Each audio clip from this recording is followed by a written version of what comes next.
दोस्तों, छलांग का बड़ा ही महत्व होता है। छलांग चाहे जिंदगी के सफर का हो या खेल के मैदान का।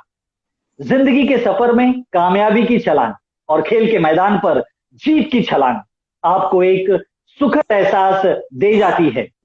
और आप अपने जीवन के उन तमाम पलों का, जिसमें आपने मेहनत, परिश्रम, लगन, जोश, जुनून और प्रबल इच्छा शक्ति के साथ अर्जित की है, आज हमारे साथ स्पोर्ट्स टुनाइट के माध्यम से एक ऐसे भारतीय खिलाड़ी जुड़ चुके हैं जिन्होंने मैदानी खेल में, लॉन्ग जंप में, लंबी कूद में अपने नाम को अंकित किया है स्वर्ण तुल्य मुद्रा में।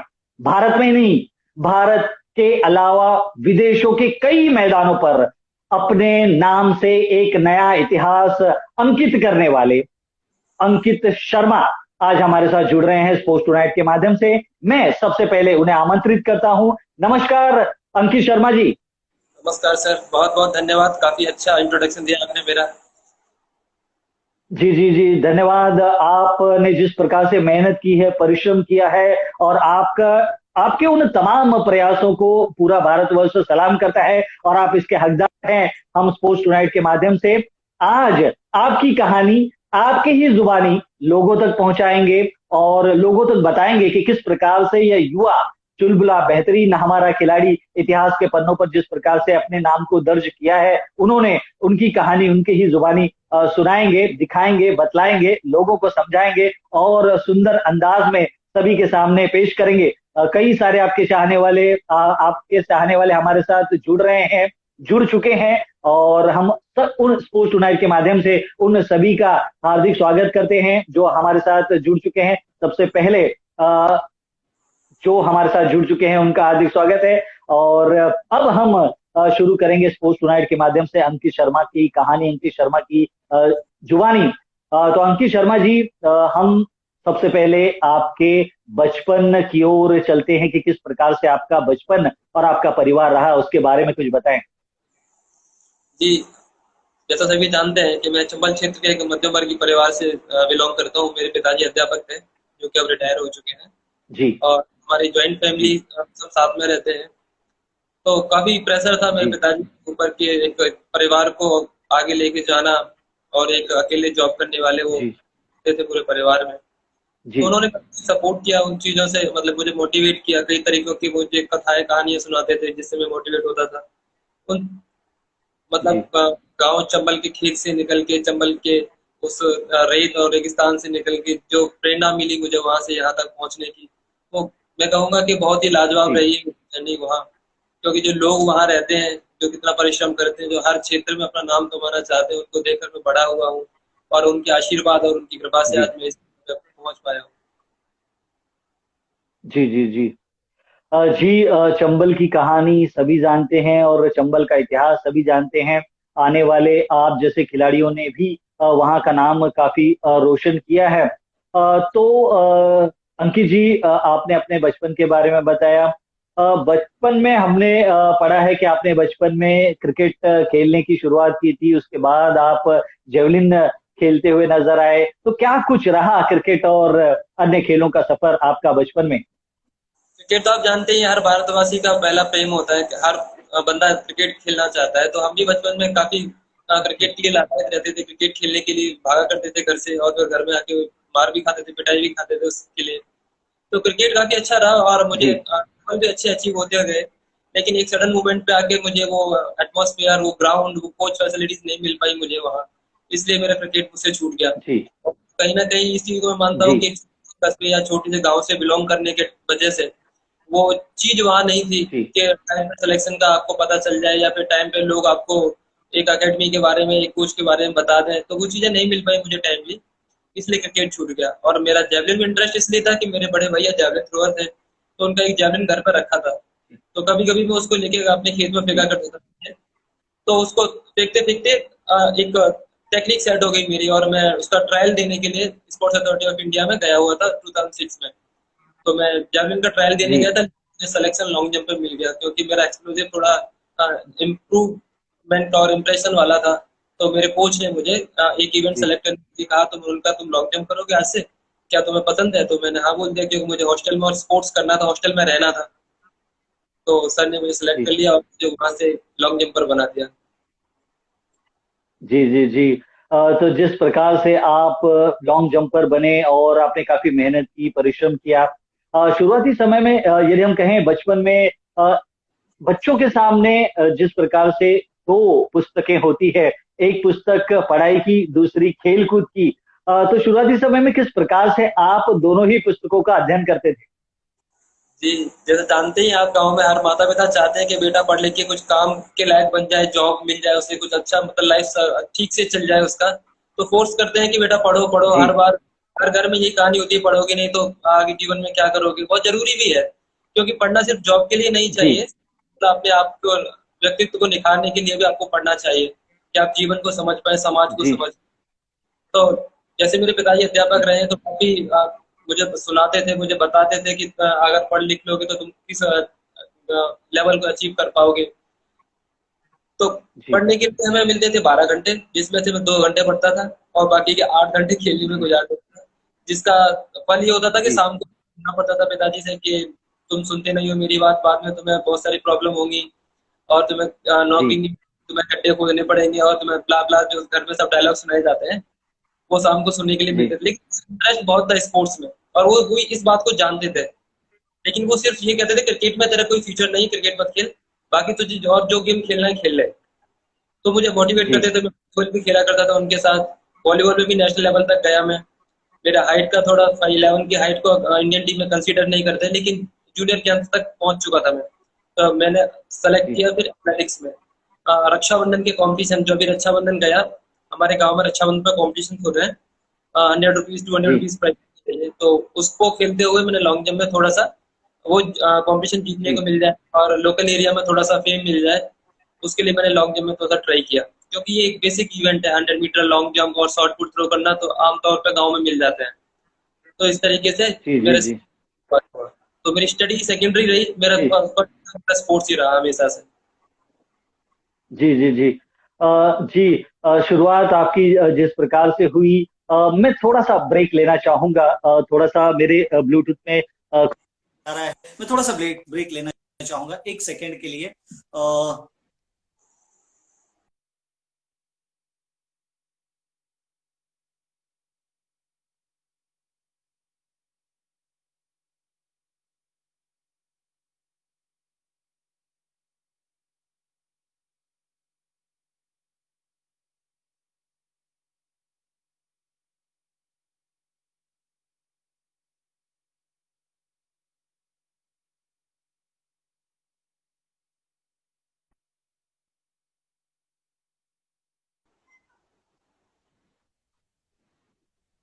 जी हेलो।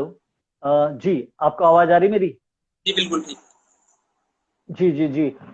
तो जिस प्रकार से आपने बताया कि आपकी लॉन्ग जंप की शुरुआत हुई और बहुत ही सुंदर अंदाज में आपने लॉन्ग जंप की शुरुआत की, अंकित जी, हम ये जानना चाहते हैं कि जब कोई खिलाड़ी शुरुआत करता है, तब स्कूली प्रतियोगिताएं होती हैं, डिस्ट्रिक्ट लेवल की प्रतियोगिताएं होती हैं, स्टेट लेवल की प्रतियोगिताएं होती हैं, तब आपने किस प्रकार से इस लॉन्ग जंप की शुरुआत की, घरेलू प्रतियोगिताओं से?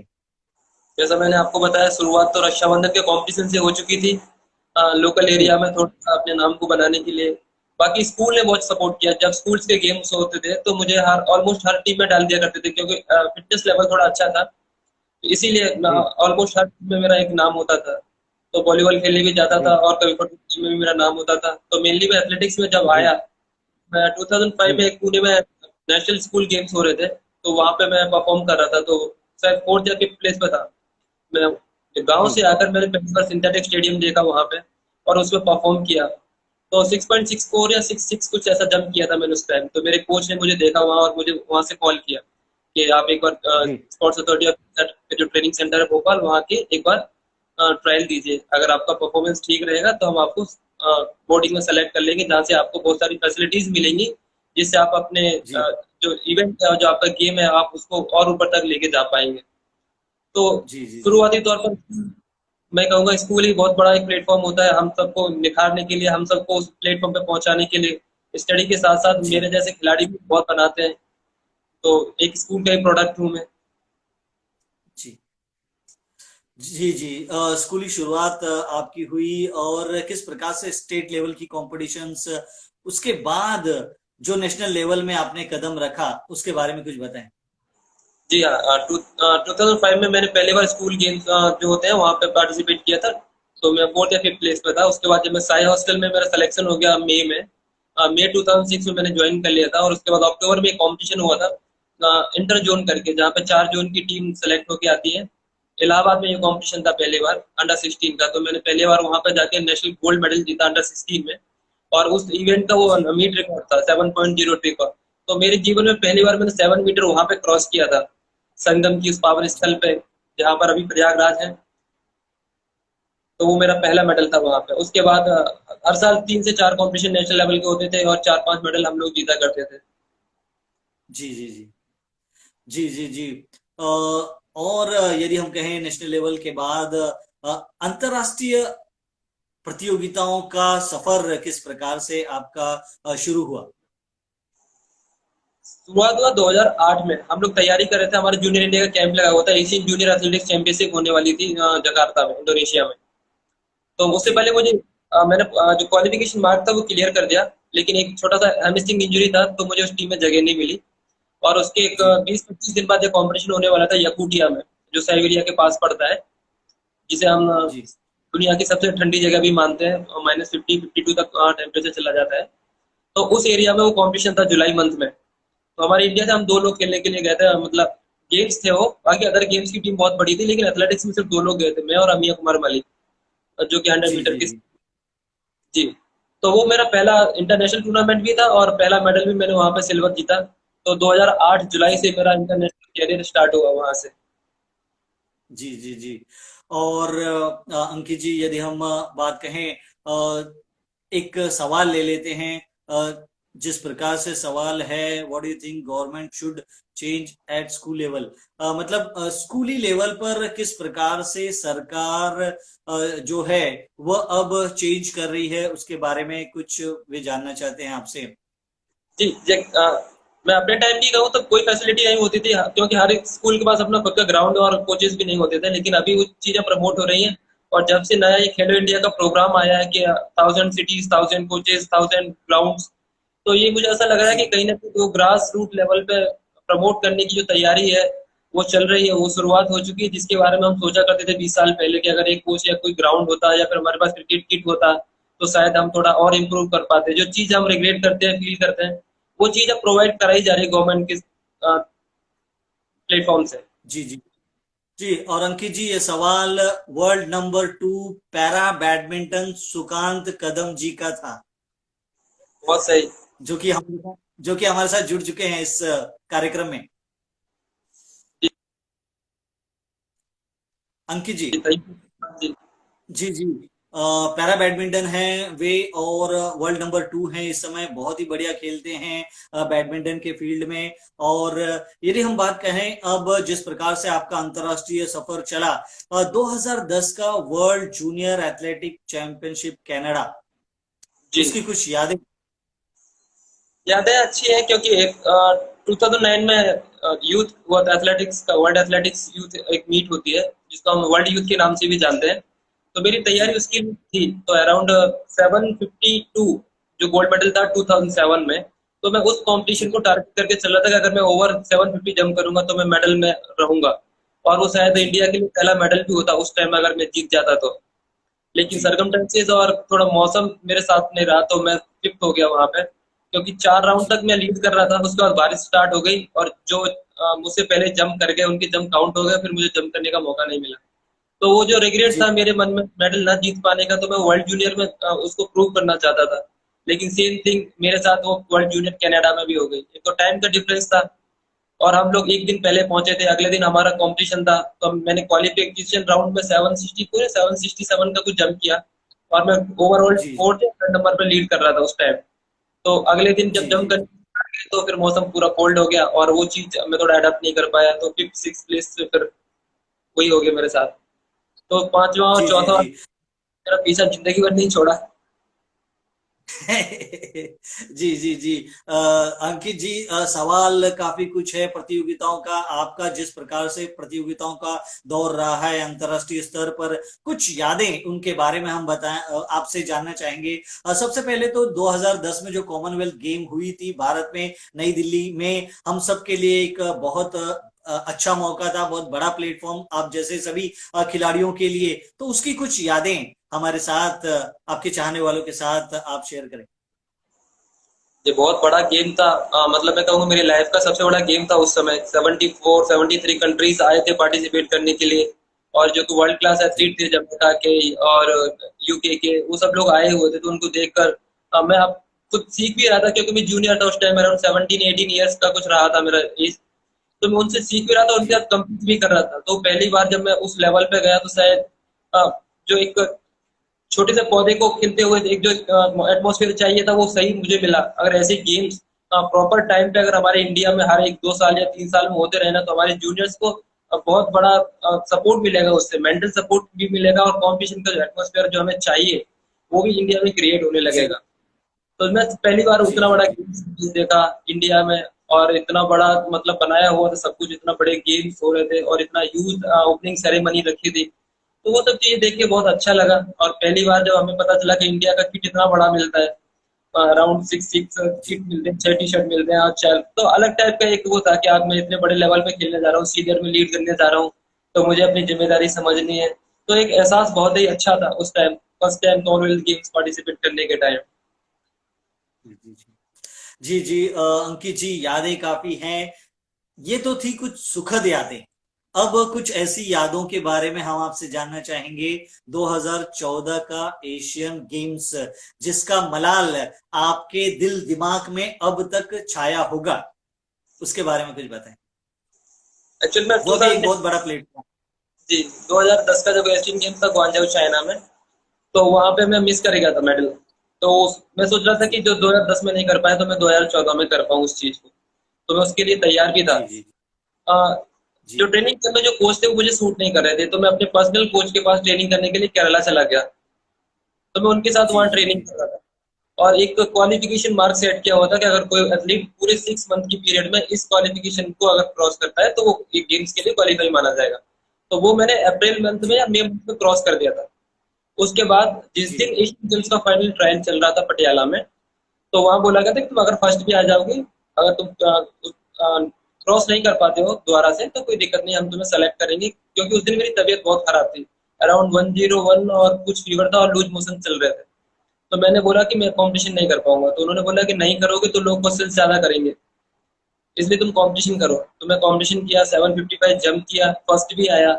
अदर देन दैट आफ्टर 1 महीने के बाद जब लिस्ट आती है तो मेरा नाम गायब होता है लिस्ट में से। तो मैंने पूछा कि जी सर आपने ऐसा क्यों किया, तो उन्होंने कहा तुमने क्वालिफिकेशन मार्क क्रॉस नहीं किया। तो मैंने बताया सर मैं 2 महीने पहले कर चुका हूँ। बोला नहीं, लास्ट फाइनल सिलेक्शन में तुमने नहीं किया। तो मैंने बताया मेरे सर कि सर मेरी तबीयत ठीक नहीं थी, मैंने चीफ कोच को ही बताया था, उन्होंने भी मुझसे कहा था कि फर्स्ट आ जाओ उतना ही इनफ है। बोला नहीं नहीं, तुम्हारा इवेंट मेडल होप में नहीं है, हम तुम्हें नहीं भेज सकते। ऐसा करके कई लोगों को कई सारे मौके दिए गए कि उनको दोबारा सिलेक्शन मिल जाए। मुझे वो सिलेक्शन नहीं मिला, मतलब उस जगह जाने का। और 7.82 पर वहाँ सिल्वर मेडल चला गया। 798 या 96 पे गोल्ड मेडल चला गया जो चाइना ने जीता था। और जब टीम वापस आ गई और उसके 15 दिन बाद एक कॉम्पिटिशन हुआ ओपन नेशनल दिल्ली में, और मैंने वो जब वहाँ पे 7.87 कर दिया, उस कॉम्पिटिशन का मीट रिकॉर्ड बना दिया। तो जब मैं बोल रहा था सर मुझे भेज दो, मैं जी बीमार था इसलिए नहीं कर पाया, अगर आप मुझे भेजते तो मेरे हाथ में शायद एक एशियन गेम्स का मेडल होता। तो उससे मेरी कहानी जी कुछ और बदल जाती, मेरे मतलब मेहनत करने की इच्छाएं और बढ़ जाती, या फिर मेरा सेल्फ जी कॉन्फिडेंस बढ़ जाता खुद के ऊपर, तो शायद मेरा परफॉर्मेंस और निखर के आता। तो वो चीज कभी कभी ऐसे लगती है कि लोग डिलिबरेटली किसी को रास करने के लिए, अपना पर्सनल रिवेंज लेने के लिए ऐसे स्टेप ले लेते हैं जो कि खिलाड़ियों के हिसाब से अच्छे नहीं होते। क्योंकि एक खिलाड़ी जी पूरे जी साल जी मेहनत करता है, सब चीजों से दूर रहता है, अपने घर नहीं जाता, अपने प्यारे लोगों से नहीं मिलता, दोस्त नहीं बनाता, उसके बाद अगर उसका सिलेक्शन काट जी दो जी तो। जी जी जी जी। मनीष जी, मेरा एक सवाल ये भी था कि आप और आप जैसे कई अंकित जी, आप और आप जैसे कई खिलाड़ी जो कि प्रैक्टिस करते रहते हैं अपने कोच के अंडर में, एक टीम के अंडर में, और जिस प्रकार से आप मेहनत करते हैं कई वर्षों तक, आप अपने परिवार से दूर रहते हैं, माता पिता से दूर रहते हैं, तो कैसा फील, जो दर्द माता पिता से दूर रहने का होता है, क्योंकि हमने आपकी माता जी के ही मुख से सुना था कि 4-4 वर्षों तक हमारा पुत्र हमसे दूर रहता है। तो एक दर्द जो कि आपकी माता जी की आंखों से छलक रहा था, वो दिखलाई पड़ रहा था, तो क्या दर्द, आपकी फीलिंग, उसके बारे में भी कुछ बताएं। चीजें ऐसी होती है जब हम किसी एक लेवल को अचीव करना चाहते हैं या किसी चीज को पाना चाहते हैं, उसके पीछे जुनून में पागल हो जाते हैं कि अब तो मुझे अचीव करना ही है। तो मेरे पापा जी ने बोला था कि अब तुम इतनी मेहनत कर रहे हो तो कम से कम देश के लिए एक बार ओलंपिक में पार्टिसिपेट तो करो। मैं चाहता हूँ तुम्हें जी ओलंपिक जी में जी तो जुनून को अगर तुम्हें जी अपने दिमाग में बनाए रखना है, वो आग जलाए रखनी है, उस इतने बड़े प्लेटफॉर्म पे जी जाना है, क्वालिफिकेशन मार्क जो कि नेशनल मार्क के ऊपर है उसके अचीव करना है, तो कुछ ना कुछ तो सेक्रीफाइस आपको लाइफ में करना ही पड़ेगा। और मेरे कोच ने मुझे जी जी शुरुआती चीज बताई थी कि अगर तुम एथलेटिक्स में हो और तुम एक दिन की ट्रेनिंग मिस करते हो तो तुम एक वीक की ट्रेनिंग पीछे चली जाती है तुम्हारी। तो अगर तुम छुट्टियां ले लेके जी साल में जाते रहोगे, 7-7 दिन 8-8 दिन गायब रहोगे ट्रेनिंग से, तो तुम अपना ही घाटा करोगे, ना कि किसी और का। तो वो चीज मेरे मन में हमेशा जी रहती जी थी कि मैं हमेशा स्पोर्ट्स और कॉम्पिटिशन के प्रति पूरा सजग रहता था और बेकार की छुट्टियां नहीं करता था। इसी चक्कर में मैं घर नहीं जा जी पाता था, तो कई बार 4-4 5-5 साल ऐसे हो जाते थे। जी जी जी अंकित जी, हम यही अपने तमाम आपके चाहने वालों को, और जो हमारे साथ जुड़े हुए हैं और जो आने वाले भविष्य में हमारे साथ जुड़ेंगे इस कार्यक्रम के माध्यम से, यही बताना चाहते हैं कि एक खिलाड़ी जो कि इतनी मेहनत परिश्रम करता है और अपने परिवार से दूर रहता है, बहुत जी जान लगाकर कोशिश करता है पदकों को पाने के लिए और भारत का तिरंगा पूरे विश्व के सामने लहराने के लिए। कोई आसान काम होता नहीं इस तरह के कामों को करना, जो कि आप और आप जैसे खिलाड़ी करते हैं भारत के लिए, और हम सब के लिए ये गर्व की बात है जिस प्रकार से आप कार्य कर रहे हैं खेल के मैदान पर। ये तो हो गई कुछ यादें। अब बात करते हैं आपके रियो ओलंपिक के पूर्व, जिस प्रकार से आपने कजाकिस्तान में बहुत ही बढ़िया आपके खेल का प्रदर्शन दिखाया, उसकी कुछ यादें हमारे साथ साझा करें। जी, हम 2015 में एक रोमेनियन कोच इंडियन गवर्नमेंट ने हमें प्रोवाइड किए थे, जिनका नाम था बेड्रोस बेड्रोशियन। ट्रेनिंग बहुत अच्छी चल रही थी, हमारा ग्रुप भी बहुत अच्छा सेट था। हमने ऑफ सीजन में जी जंप करना स्टार्ट किया था, तो 789 और 90 के सैफ गेम्स के टाइम में हमने विदाउट एनी टेक्निक सीजन और विदाउट ऑन सीजन हमने जंप कर दिए थे। तो हमारा प्लेटफॉर्म काफी अच्छा तैयार हो गया था कि हम जिस हिसाब से जी चल रहे हैं उस हिसाब से जुलाई मंथ आने तक हम अराउंड 830-835 तक जंप करने के लिए तैयार रहेंगे। ऐसा ऐसा ट्रिपल जंप इवेंट में भी जो मेरे एथलीट थे, जो मेरे टीम जी में तैयार थे, तो जी जी कंपटीशन जी हमें मिलने लगे, हम उसके लिए तैयार करने लगे, तो मेंटल प्रेशर इतना क्रिएट होने लगा नियर बाय जब कंपटीशन आने लगे, और लोगों की तरफ से जी ऐसे बातें आने लगी कि नहीं, नॉर्मल इवेंट में बहुत टफ है क्वालिफाई करना और कोई भी एथलीट क्वालिफाई नहीं कर पाएगा। तो वो सब चीजें सुन के बुरा लग रहा था कि हम इतना हार्ड वर्क कर रहे हैं और लोग हमारे ऊपर बिल्कुल भी विश्वास नहीं दिखा रहे हैं। वो कह रहे हैं कि कोई भी क्वालिफाई नहीं करेगा, क्योंकि मेरा बेस्ट तब 8.04 था और मुझे क्रॉस करके 815 तब जाके मुझे ओलंपिक का टिकट मिलने वाला था। तो लोगों की उम्मीदें ऐसी जी होती हैं कि शायद हो सकता है वो मुझे पीछे पीछे बूस्ट करने की कोशिश कर रहे हैं ऐसी बातें बोलकर, लेकिन उस टाइम वो चीजें मेरे ऊपर प्रेशर क्रिएट कर रही थी, और जिसकी वजह से मैं फरवरी से लेके और जून के बीच में जितने कंपटीशन हुए, मैंने जीते कंपटीशन, अपने बेस्ट भी करता गया, लेकिन मैं उस रीच में नहीं पहुंचा कि जिससे मुझे ओलंपिक का टिकट मिल जाए। और जब कर भी रहा था मैं, जी तो वो काउंट नहीं हो पा रहे थे, फाउल हो जा रहे थे। तो कहीं ना कहीं वो चीज हमारे मन में जी अगर करती हैं कि लोग अगर कुछ कहते हैं तुम्हारे बारे में या फिर ऐसा, और वो तुम्हारे कानों तक पड़ जाती है, तो वो चीजें माइंड पे इफेक्ट करती है, नींद नहीं आती है आपको, आपकी तबीयत खराब होने लगती है, आपको प्रेशर क्रिएट होने लगता है, जबरदस्ती का चिंताएं बढ़ जाती हैं कि अगर इतनी मेहनत की और तुमने अगर क्वालिफाई नहीं कर पाए तो 4 साल बाद फिर तुम्हें मौका मिला ना मिला, और पता नहीं तब तुम्हारी फिटनेस किस लेवल की होगी, और क्वालिफिकेशन मार्क और भी हाई हो जाएगा। जैसे 815 था 2016 में, अब नेक्स्ट अगर 2021 के लिए ओलंपिक में जाना है तो 822 चाहिए।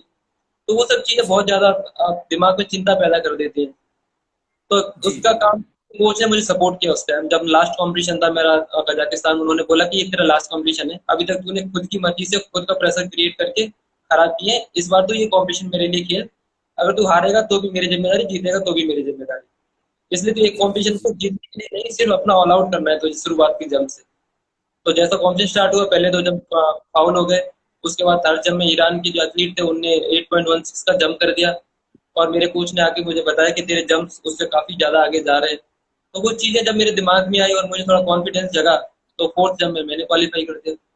तो 817 और जी 819 और 814 के जंप मेरे काउंट हो गए वहां पे। तो वो चीज ऐसी है कि अगर थोड़ा सपोर्ट मिलता है, थोड़ा आप अपने आप में विश्वास दिखाते हैं, तो आप दुनिया जीतने के लिए तैयार रहते हैं। जी जी जी। अंकित जी, पाठक जी का एक सवाल भी था कोच को लेकर, कोच चेंज को लेकर। वे पूछ रहे थे कि जब कोच चेंज होता है तो किस प्रकार से माइंडसेट चेंज होता है, टेक्निक्स में किस प्रकार से परिवर्तन आता है, उस बारे में उन्हें कुछ बताएं आपके जी जीवन के। बिल्कुल पाठक जी, आपका क्वेश्चन बहुत जायज है और बहुत जरूरी भी है आज के टाइम के लोगों के लिए। क्योंकि एक कोच और एक एथलीट की जो केमिस्ट्री होती है वो आसान तरीके से नहीं बनती है, क्योंकि कोच को एथलीट को समझने में और एथलीट को कोच की बातों को समझने में समय लगता है। तो कम से कम 6 महीने से 1 साल समझ में लग जाता है कि एथलीट किस टाइप का है, या फिर इसके मूवमेंट किस टाइप की है, इसको करेक्शन कैसे करना है मुझे। तो जब बार बार हम कोच चेंज करते हैं, उसका लॉस एथलीट को ही होता है, कोचेस को नहीं होता, क्योंकि कोच को परफॉर्म नहीं करना है, परफॉर्म एथलीट को ही जी करना है। और रही जी बात जी जी टेक्निक, टेक्निक ऑलमोस्ट सेम होती है, डिपेंड करता है आपकी फिटनेस लेवल के ऊपर। क्योंकि जी टेक्निक जो जी सिखा जी रहे हैं कुछ ऑलमोस्ट सारी किताबों से पढ़ के ही सिखा रहे होते हैं, या फिर उन्होंने अपने स्पोर्ट्स लाइफ में किए होते हैं, वो टेक्निक आपको सिखा रहे होते हैं। तो इसलिए टेक्निक को जी इतना जी फोकस नहीं करते हैं। फिटनेस को बढ़ाने के लिए, आपके मसल्स को अच्छा डेवलप करने के लिए, आपकी स्पीड को इंक्रीज करने के लिए, आपके पावर को इंक्रीज करने के लिए कोच हमेशा मेहनत करते हैं। तो उस चीज को हम जी कैसे टाइमली कन्वर्ट करके अपने परफॉर्मेंस को शो कर पाए, अपने लाइक मैं अपनी स्पीड को कन्वर्ट करके जंप और डिस्टेंस में कैसे मेजर करवा पाऊँ, वो चीज हर कोच सिखाता है। तो उसका अलग अलग तरीका होता है। इसलिए कम से कम एक जी एथलीट को अगर कम से कम एक कोच चेंज करना है, तो 6 से 1 साल का समय जरूर लेना चाहिए किसी भी कोच के पास। सडनली 3 महीने में, जी 2 महीने में आपको रिजल्ट शो होना स्टार्ट नहीं होंगे, क्योंकि कोच के पास कोई जादू जी की छड़ी नहीं घुमाई और आपका परफॉर्मेंस इनहेंस हो गया। तो समय अपने आप को भी दें और अपने कोच को भी दें, उन पर विश्वास करें जी कि कोच ने स्टडी किया हुआ है, अपने जीवन में अच्छा परफॉर्म किया हुआ है, तो हमेशा जी उस चीज को माने कि उन्हें किया है तो आपको भी करवा देंगे। उस चीज को याद रखें। जी जी जी जी। और अंकित शर्मा जी, एक सवाल और था सुप्रियो जी का। वे पूछ रहे हैं कि क्या 15 साल की उम्र डिस्ट्रिक्ट लेवल के लिए ठीक है जी शुरुआत बिल्कुल। के लिए? जी जी जी बिल्कुल ठीक जी है। कोई हाँ, कोई दिक्कत नहीं है, 15 साल में आप स्टार्ट कर सकते हैं। क्योंकि वैसे भी जी बेसिक कोचेस जो होते हैं वो यही कहते हैं कि 14 साल तक किसी भी एथलीट को कोई पर्टिकुलर इवेंट नहीं देना चाहिए। क्योंकि जी ग्रोइंग एज में होता है, उसके मसल डेवलप हो रहे होते हैं, मसल खिंच रहे होते हैं, हाइट बढ़ रही होती है। तो उन सब चीजों को अगर मेंटेन करना है, तो 14 साल तक किसी एक पर्टिकुलर इवेंट को आप ना जोड़ें, किसी एक पर्टिकुलर इवेंट को ना देखें। इसलिए ध्यान रखेंगे। जी जी जी जी। अ, अंकित जी, ये तो हो गई हाँ आपके चाहने वालों के कुछ सवाल। अब चलते हैं हम फिर एक बार रियो ओलंपिक की तरफ, जो कि आपके पिताजी का सपना था। आप उस सपने को पूरा करते हुए उस मंजिल तक पहुंचे, कोशिश आपने की। तो किस प्रकार से रहा रियो का वह सफर आपके लिए? फिर जब हम गेम्स विलेज पहुंचे तो देख के काफी अच्छा लगा उन खिलाड़ियों को जिनको हम टीवी और मोबाइल पर देखा करते थे, यूट्यूब के जरिए जी या फिर किसी सोशल मीडिया के जरिए। तो वो हमारे सामने थे, हम उनके साथ ट्रेनिंग कर रहे थे। तो उनके अलग अलग टाइप की जी एक्सरसाइज, फिर अलग अलग टाइप की जो मस्करी वो कर रहे थे, जिस मस्ती में वो रह रहे थे वहाँ। हम तो एक प्रेशर में थे, हम ओलंपिक खेलने आए, हमें कुछ अच्छा करना है, हमसे कुछ खराब ना हो जाए। और वो इस टाइप से रिएक्ट कर रहे थे जैसे कि डेली ओलंपिक खेलते हो। तो वो चीज देख के मुझे ऐसा लगा कि शायद कहीं ना कहीं उनका मेंटल लेवल मेरे लेवल से ऊपर है। वो उस चीज का प्रेशर क्रिएट मतलब आपके ऊपर नहीं होने दे रहे हैं। उनके ऊपर वो खेलने आए, एंजॉय करने आए, परफॉर्मेंस एक सेकेंडरी उनके लिए, लेकिन लाइफ में एंजॉय कर रहे हैं, हर आदमी से मिल रहे हैं, हर तरीके से वो उस गेम्स विलेज में अपना लुत्फ उठा रहे हैं। तो वो चीज मैंने वहां से सीखी कि किसी भी चीज को अपने ऊपर हावी मत होने दो। वो चीजें मैंने सीखी। जब हम कंपटीशन करते हैं, जब ट्रेनिंग के टाइम हम चले जाते हैं, तो 2-3 एथलीट साथ में ट्रेनिंग कर रहे होते हैं, तो एक सडन कॉम्पिटिशन स्टार्ट हो जाता है। तो वो चीज देखने को पता चलता है कि हम जिसको टीवी में देख रहे हैं उसके बराबरी में हम कहाँ स्टैंड करते हैं। तो वो चीज अच्छी थी। हम गेम प्ले में अपने कोच के साथ मेहनत करने जाते थे, तो बड़े बड़े खिलाड़ियों से भी मिलते थे, नए टाइप की चीजें देखने को मिलती थी कि एक्सरसाइज की ये मूवमेंट भी हो सकते हैं, ये लोग जब कर रहे हैं तो हम भी कर सकते हैं। तो अच्छा था वो गेम्स विलेज में जाके और वो माहौल को देखना। जी जी जी जी। और अंकित जी, ये तो हो गई रियो की यादें। अब कुछ यादें हम कहें साउथ एशियन गेम्स, जहां पर आपने स्वर्ण पदक जीता था और बहुत ही खूबसूरत अंदाज में सभी के सामने अपने प्रदर्शन को आपने दिखाया था, उसके बारे में कुछ बताएं। जी, जैसे मैंने आपको बताया कि 2015 में जब कोच आए थे, तो हम लोग काफी मेहनत कर रहे थे, टारगेट कर रहे थे सिर्फ ओलंपिक्स के लिए कि मैक्सिमम कम से कम जी हमारी टीम 4 या 5 बंदे क्वालिफाई होने चाहिए लॉन्ग जंप और ट्रिपल जंप को लेके। तो सारा फोकस उस पर था और हमने कोई प्रिपरेशन नहीं की थी इस कंपटीशन के लिए और हमारे माइंड में भी नहीं था। एक सडन इवेंट हमें दे दिया गया कि फरवरी में एक कंपटीशन है और जनवरी में हमें बताया जा रहा है कि आपको जाके पार्टिसिपेट करना है। तो हमको बताया गया सिर्फ वहां जाके कि छोटा कंपटीशन है, अपनी फिटनेस को बचा के इंजरी ना हो उतना परफॉर्म करना, ज्यादा नहीं। तो जिससे जितना बने उतना परफॉर्म करने की कोशिश करना, इस इवेंट का कोई प्रेशर मत लेना। तो गुवाहाटी में इवेंट हो रहा था, कामाख्या देवी की माँ की कृपा से एक अच्छा शहर, अच्छी जगह देखने को मिली। और जो रिकॉर्ड था वो पाकिस्तान के किसी एथलीट के नाम था, तो वो उनकी कृपा से वो भी तोड़ने का एक मौका मिला। तो जो कि 27 साल बाद या 28 साल बाद कुछ वो रिकॉर्ड ब्रेक किया वहां पे। तो काफी मतलब एक 27। प्री ओलंपिक कहेंगे ना, ओलंपिक से पहले होने वाला एक प्री कॉम्पिटिशन था और कॉन्फिडेंस काफी सारा बिल्डअप कर दिया उसने। तो एक अच्छा जी कॉम्पिटिशन जी था जी मेरे लिए वो। जी जी। उस प्रतियोगिता ने आपके अंदर एक आत्मविश्वास भरा। अंकित जी, ये तो हो गई प्रतियोगिताओं के बारे में। जब आप जीतते हैं स्वर्ण पदक, जब आप जीतते हैं पदक, तब आपके घर का माहौल, आपके आस पड़ोस के लोगों का किस प्रकार से आपका स्वागत, या कहें जिस प्रकार से वे खुश होते हैं, उनकी खुशियों के बारे में कुछ बताएं। जी, खुश तो हर इंसान होता है जो आपसे जुड़ा होता है, जो आपसे प्यार कर रहा होता है, खासकर वो लोग जो आप में प्रेरणा देख रहे होते हैं या फिर वो लोग जो अपना बच्चा समझ रहे होते हैं आपको। जैसे कि बुजुर्ग लोग जो आपके परिवार के साथ जुड़े हुए हैं, आपके घर के आसपास रहते हैं, तो वो हमेशा लालायित रहते थे अगले दिन का न्यूज़पेपर पढ़ने के लिए, क्या कंपटीशन स्टार्ट हुआ है तो पेपर में नाम क्यों नहीं आया। तो जब कभी कि मेरा इवेंट लास्ट होता था तो 4 दिन 5 दिन वो फोन करके पूछा करते थे तेरा कंपटीशन कब होगा। तो एक मतलब एक उनका एक ईगरनेस देख के ऐसा लगता था कि हाँ, हम लोग कहीं स्टैंड कर रहे हैं, उनके दिल में कहीं हमारा नाम है, हमारी जगह है। और जब मैं जीत जाता था तो ऐसा लगता था कि वो सारे लोग जीत गए। अब मिठाइयाँ बांटना, कभी बैंड बजा के पूरे गांव में सबको बताना कि उसने ये कर दिया। जिस दिन क्वालिफिकेशन हुआ जी था उस दिन मेरे पिताजी को ले गए सबके साथ में, और पूरा बहुत बड़ा अनाउंसमेंट किया उन्होंने। तो अच्छा लगता है कि मेरी वजह से लोगों को खुशी मिल रही है। वो खुशी देखकर मेरे मुझे ऐसा लगता है मेरी मेहनत साकार हो गई कि मुझसे 4 लोग खुश हैं कम से कम। तो वो चीज काफी जी मतलब जी आपको सामर्थ्य देती है, शक्ति देती है आगे और मेहनत करने की, कि आपने अगर आज 8 मीटर जंप किया तो कल 8:20 करके दो, जिससे वो लोग और खुश हो सके। और जो लोग आज जी मिठाई जी बांट क्लास के साथ आपका आने का इंतजार करें। जैसे आप जानते हैं एथलीट 4 5 6 साल तक घर नहीं जा पाता, तो ऐसा होता है, तो अच्छा लगता जी है। जी जी जी जी जी। ये तो हो गई आपके परिवार के लोगों की खुशियां, ये तो हो गई आपके चाहने वालों की खुशियां। और एक खुशी अंकित जी, यदि कहें, आपको जब कोई कार्यक्रम में या स्कूली कार्यक्रम में या कोई अन्य कार्यक्रमों में आपको चीफ गेस्ट के रूप में बुलाया जाता है, तब उस समय किस प्रकार से आपके दिल दिमाग की भावना होती है, किस प्रकार से आप महसूस करते हैं। जी, सही बात है कि जब हम स्कूल में होते थे या फिर स्कूल के कॉम्पिटिशन खेलने जाते थे, जब हम ग्राउंड में बैठे होते हैं और हम देख रहे होते हैं कि किसी शहर के बड़े नेता को या फिर बड़े आईएएस ऑफिसर को या फिर बड़े खिलाड़ी को बुलाया जाता है, तो मेरा ड्रीम होता था, मैं जी ड्रीमिंग करता था जमीन पे बैठ के कि एक दिन मैं वहां पे जाऊंगा। तो जब जाऊंगा तो माइक पकड़ के मैं क्या बोलूंगा, कि लोगों को कैसे संबोधित करूंगा। वो चीजें ऐसी होती थी कि जी कहीं ना कहीं मेरे माइंड में चलती थी। और जब मैं उस स्टेज पे बैठता हूँ जाके, तो मुझे सामने जो लोग बैठे होते हैं तो उनमें सब में मैं अपने आप को देख रहा होता हूँ कि 20 साल पहले मैं वहां जी बैठा होता था और लोग यहाँ पे आकर हमें कुछ प्रेरणा की बातें सुनाया करते थे। तो आज वो चीजें जस्ट अपोजिट उल्टी हो गई है, मैं ऊपर बैठा हूँ और मेरे आगे आने वाली पीढ़ी मेरे सामने बैठी है। तो मुझे कुछ ऐसा कहना है, कुछ ऐसा बताना है जो उनकी जिंदगी में कुछ नया चमत्कार कर सके, जो मेहनत करने का कोई एक नई प्रेरणा दे सके। तो मैं उस चीज पे फोकस करता हूँ कि पॉजिटिविटी लोगों को कैसे फिटनेस के बारे में बताया जाए, तो उन सब चीजों को मैं सोचता हूँ थोड़ा। जी जी जी जी।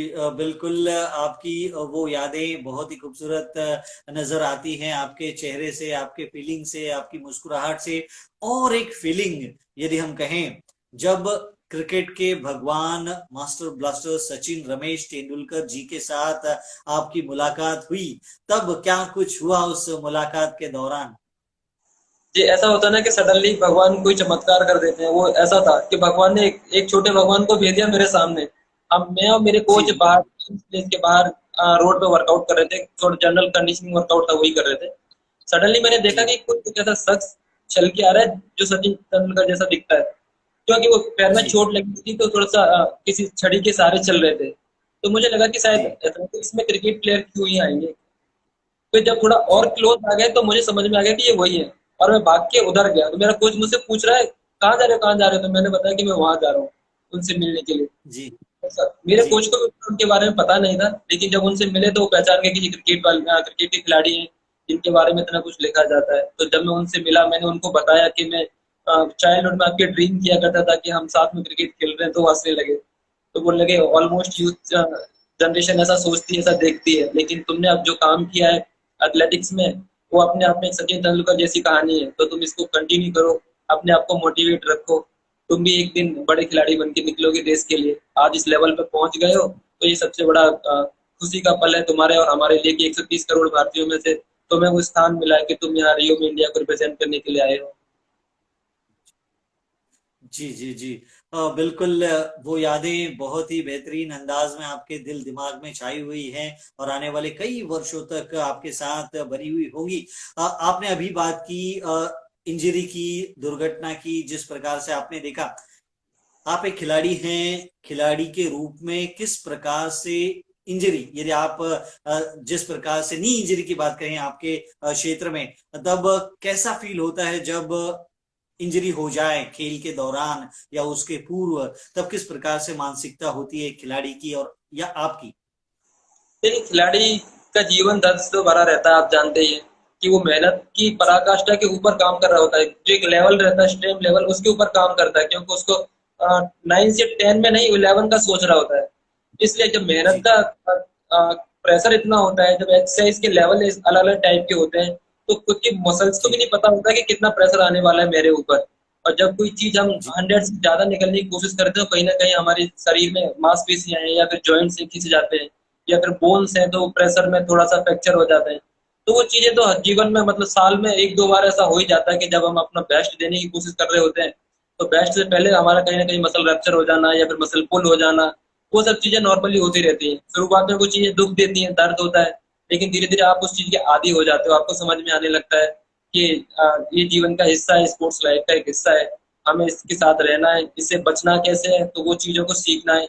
इसको क्योर कैसे करना है, तो वो ट्रीटमेंट भी आपको अपने आप में आने चाहिए। जब तक बड़े टाइप का कोई इंजरी ना हो, तो इंजरी को रिहैब कैसे करना है, धीरे धीरे स्लोली उसको फिर ट्रेनिंग में कैसे लाना है, तो वो सब चीजें धीरे धीरे आपको समझ में आने लगती है।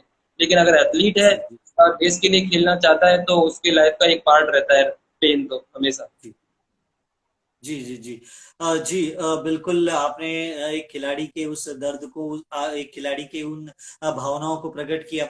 हमने बात की थी, सचिन तेंदुलकर के साथ मुलाकात की। अब हम आपसे जानना चाहेंगे विश्व के दो ऐसे महान दिग्गज खिलाड़ी जमैका के, जो हुसैन कि बोल्ट।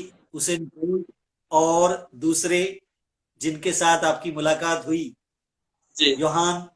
ब्लैक। जी, काफी उनके अच्छे, बारे में कुछ बताएं। जितने बड़े वो प्लेयर जी हैं, जितने बड़े उनके रिकॉर्ड हैं, जितने बड़े उनके कीर्तिमान हैं, उससे बड़े दिल वाले हैं वो लोग।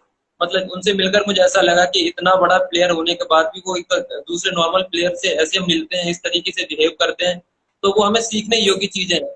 कि किसी के नाम 10 से 12 ओलंपिक मेडल हो, किसी के नाम 4-5 रिकॉर्ड चल रहे हो वर्ल्ड लेवल के, और वो खिलाड़ी अपनी जी मस्ती में मस्त होते हैं, और फिर भी अपने जिनको जो उनको प्यार करते हैं, जो उनके साथ में खेलने आए होते हैं, उनके साथ इतना अफेक्शन दिखाते हैं, उतना केयर दिखाते हैं, तो बड़ा मजा आता है देख के कि वो चीज हमें सीखनी जी चाहिए। हम छोटे लेवल पे आते हैं और हमारे बिहेवियर चेंज हो जाते हैं, तो वो सब चीजें चेंज ना हो।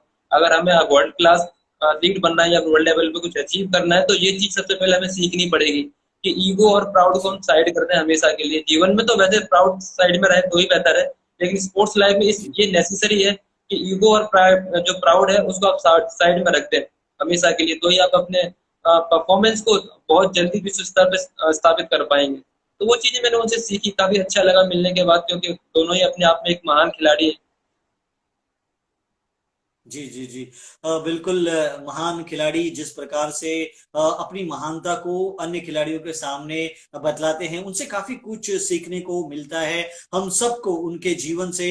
और आपने भी बहुत कुछ उनके साथ रहकर देखा है, सीखा है और अपने आप को उस अंदाज में ढालने की कोशिश की है। अंकित जी, इस समय और इससे पूर्व जिस प्रकार से कोरोना का संकट पूरे विश्व में मंडरा रहा था, खेल जगत भी उससे अछूता नहीं था। हम सभी उसे, यदि हम कहें, खेल जगत प्रभावित था, मैदानों से दूर थे। तब इस संकट की घड़ी में किस प्रकार से आप अपना नित्य अभ्यास करते थे? जी, इक्विपमेंट तो कुछ है नहीं, ग्राउंड सारे बंद हैं, जिम सारे क्लोज हैं, तो हमारे घर में जितने नॉर्मल इक्विपमेंट्स हैं या फिर कोई चीज ऐसी है जो वेट रखती है अपने आप में, पानी की बोतल, सिलेंडर या फिर कुछ ऐसी चीजें, आपका अगर पार्टनर आपको सपोर्ट करता है तो वो मेंटेन करने के लिए अगर आप 100 लेवल का कुछ चीज कर रहे हैं तो आप 50-40 लेवल केजी का जी आप मेंटेन कर सकते हैं। तो मैं कोशिश कर रहा था कि मेंटेन करूं कि मेरा वेट गेन ना करे, तो मैंने अपने डाइट पे फोकस किया। कैसी किस टाइप से जी अपने इंडोरेंस को मेंटेन कर सकता हूं, तो मैंने अपनी गली और अपने रूफ टॉप को यूज किया। अपनी फ्लेक्सिबिलिटी और अपनी पावर स्ट्रेंथ को मैं कैसे मेंटेन कर सकता हूँ, वो सब चीजें मैंने थोड़ा सा दिमाग से सोच के एक प्लान क्रिएट किया कि पर जी डे मुझे इतना वर्कआउट करना है, इतना स्वेट आउट करना है, जिससे मेरा फिटनेस उस लेवल का बना रहेगा कि जब रिज्यूम और ट्रेनिंग है, जब ग्राउंड ओपन हो जाए तो हम अपने आप को फिर से नीचे लेवल पे ना पाए। कम से कम 10 से स्टार्ट करें, 100 में से तो ज्यादा बेहतर होगा। 10 से अगर जीरो होगी तो बहुत मुश्किल होगा स्टार्ट करने में। जी जी जी जी अंकित जी, थोड़ा सा मैं आपसे रिक्वेस्ट, जिस प्रकार से नीचे की तरफ होगा, आवाज थोड़ी सी डिस्टर्ब हो रही है, यदि मोबाइल थोड़ा सा ऊपर रखें, ब्रेक हो रहा है आपका आवाज। जी, मैं कोशिश करता हूँ। जी जी जी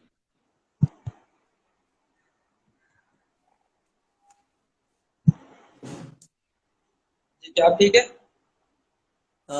जी जी बिल्कुल। अंकित जी, ये तो आपने बताया आपके इस लॉकडाउन में जिस प्रकार से आप ट्रेनिंग कर रहे थे, लॉकडाउन के दौरान जिस प्रकार से आपने ट्रेनिंग की, और क्या कुछ नया सीखा आपने इस लॉकडाउन के दौरान जीवन में?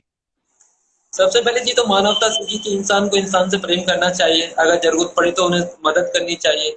कोई भी जी संकट किसी भी टाइप का हो सकता है, ये आज कोरोना के टाइप रूप में आया हुआ है, तो हमें लोगों से जुड़े जी रहना चाहिए। हम जान सकते हैं कि कौन जी आपसे प्यार करते हैं, कौन आपके प्रति सजग रहते हैं, कौन आपके हर वक्त साथ देने के लिए तैयार है। दूसरा, कुछ चीज ऐसी होती है जो जी हमसे छूट जाती है, हम जिन्हें पसंद करते जी हैं और जो दूरी भी होती है, तो कुछ करके काम करना सीखा।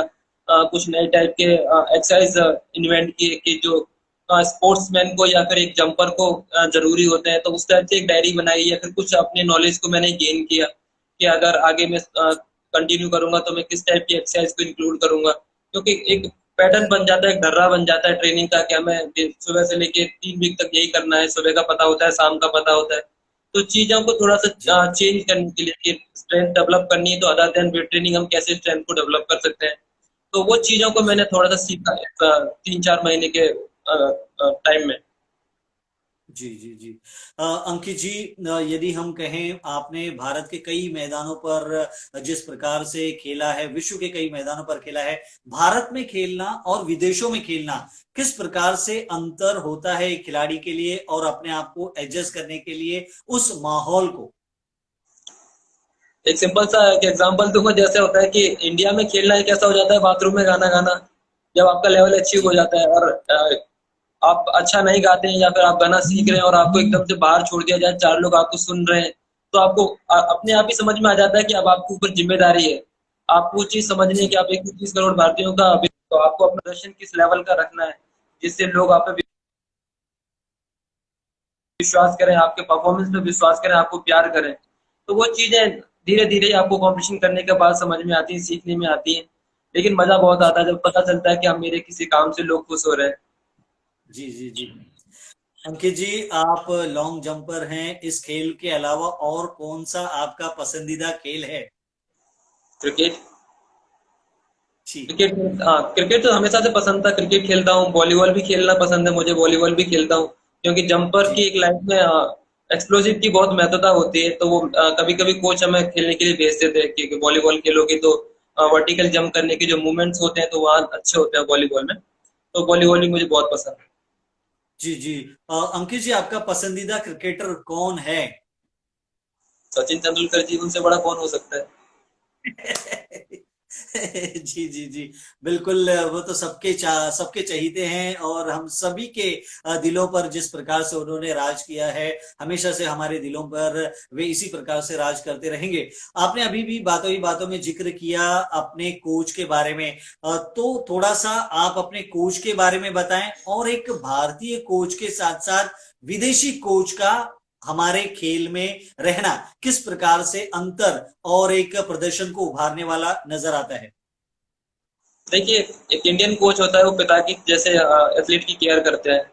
हमेशा वो चाहते हैं कि जी मेरा एथलीट हमेशा आगे बढ़ता रहे, तो हर तरीके से वो तैयार करते हैं, वो दिल से जुड़े रहते हैं।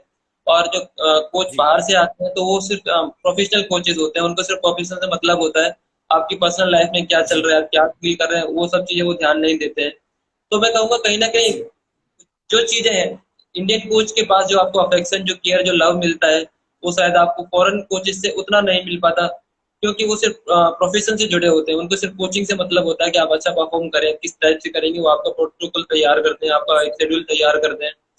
बाकी लाइफ से उनको कोई मतलब नहीं होता है, तो वो एक अलग अलग टाइप का उनका बिहेवियर होता है। लेकिन इंडियन कोच का जी साथ जी रहना बहुत जरूरी होता है, क्योंकि आपकी चीजें, कुछ ऐसी बातें होती है जो सिर्फ आप अपने कोच से या फिर अपने हिंदी भाषी कोच से ही कह सकते हैं।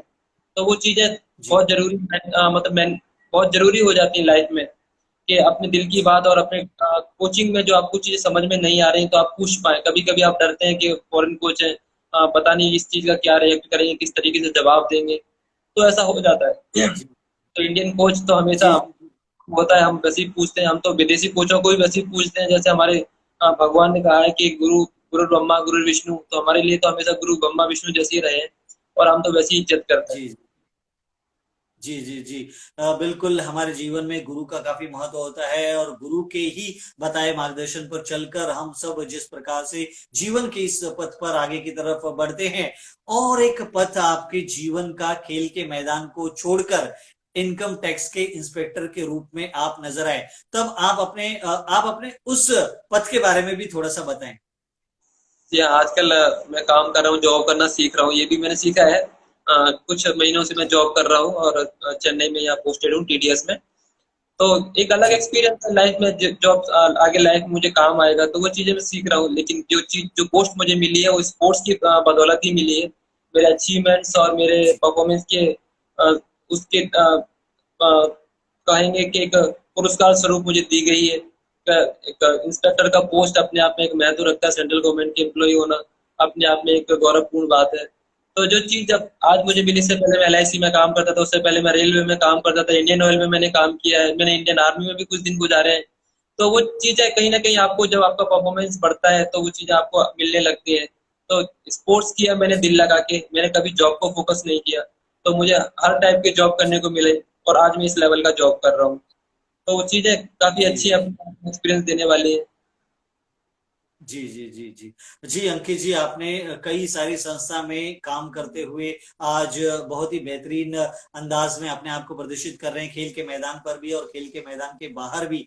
समय आपका काफी कीमती है, अब समय हो चुका है आपसे विदा लेने का, लेकिन चलते चलते आप आने वाले युवाओं के लिए, देश के लिए इस समय क्या संदेश देना चाहेंगे? यही कहना चाहूंगा कि समय कठिन है, लेकिन ये हर वक्त नहीं जी रहेगा, जल्दी ही ढल जाएगा। आप अपने आप को मजबूत बनाए रखें, जितना समय मिले अपने आप को फिट रखने की कोशिश करें, अपने डाइट को और अपने फिटनेस शेड्यूल को कंट्रोल में रखें। अपने आप जी का जो शेड्यूल आपने बना रखा है वर्षों से, जिस तरीके से आप जीते आ रहे हैं, उसको बिगड़ने ना दें। क्योंकि जैसे जी आग बुझने से पहले बहुत तेज होती है और एकदम से बुझ जाती जी है, तो वही समय है। कोरोना बहुत तेजी से बढ़ रहा है, तो बहुत जल्दी ये समाप्त हो जाएगा, आपके लिए मैदान फिर से खुल जाएंगे, आपके लिए कॉम्पिटिशन फिर से चालू हो जाएंगे। तो जब वो समय आए, उसके लिए आपको अपने आप को तैयार रखना है, और अपने साथी, अपने दोस्त जो आपके साथ रहते हैं, उन सभी का सम्मान करना है, सहायता करनी है। जो इस संकट काल में देश और अपने साथियों का जो हेल्प कर रहे हैं, उन सबके लिए सम्मान व्यक्त करना है, उनका थैंक्स करना है, और एक अच्छी और हैप्पी लाइफ जीनी है। तैयार रहें, 2021 बहुत अच्छा होने वाला है हम सभी के लिए। जी यहाँ पर अब हमारे साथ अविनाश साबले जी भी जुड़ चुके हैं, उनका भी हार्दिक स्वागत है हमारे इस कार्यक्रम में। देख रहे हैं वे आपके जीवन के उन तमाम पन्नों को स्पोर्ट्स टुनाइट के माध्यम से, और कई सारे लोग जो जुड़े हैं आपके साथ, हम उनका स्वागत करते हैं। लेकिन इस समय समय हो चुका है आपसे विदा लेने का, और आने वाले समय में आपके साथ एक नए मंच पर, नए प्लेटफॉर्म पर, नए रूपरेखा के साथ, अल्प विराम के साथ आपके साथ फिर एक बार मुलाकात होगी। लेकिन मैं राजेश यादव स्पोर्ट्स टुनाइट के माध्यम से आपसे कुछ समय के लिए विदा लेता हूं, लेकिन ईश्वर से यही कामना करता हूं कि आप अपने जीवन के पथ पर खुशियों के साथ चलते रहें, बढ़ते रहें और अपने अभ्यास के साथ साथ जीवन के उन ऊंचाइयों को छुए और भारतीय तिरंगे को जिस प्रकार से आपने पूरे विश्व में लहराया है, आने वाले समय में, आने वाली प्रतियोगिताओं में आप उसी हुनर के साथ, उसी जोश के साथ, उसी जज्बे के साथ पूरे विश्व के सामने भारतीय तिरंगे को वही आन बान और शान के साथ लहराए और हम सब के लिए और आने वाले खिलाड़ियों के लिए गौरव बनकर एक नया इतिहास रचे। इसी इतिहास के पन्नों के साथ मैं स्पोर्ट्स टुनाइट के माध्यम से राजेश यादव आपसे कुछ समय के लिए विदा लेता हूं। आपको नमस्कार करता हूं। जय हिंद। अंकित शर्मा जी, बहुत बहुत धन्यवाद आपका और आप सभी को हार्दिक शुभकामनाएं आने वाले समय के लिए, आगे आने वाले कंपटीशन के लिए। तैयार रहिए, मजबूती से तैयारी करते रहिए। नमस्ते। नमस्कार।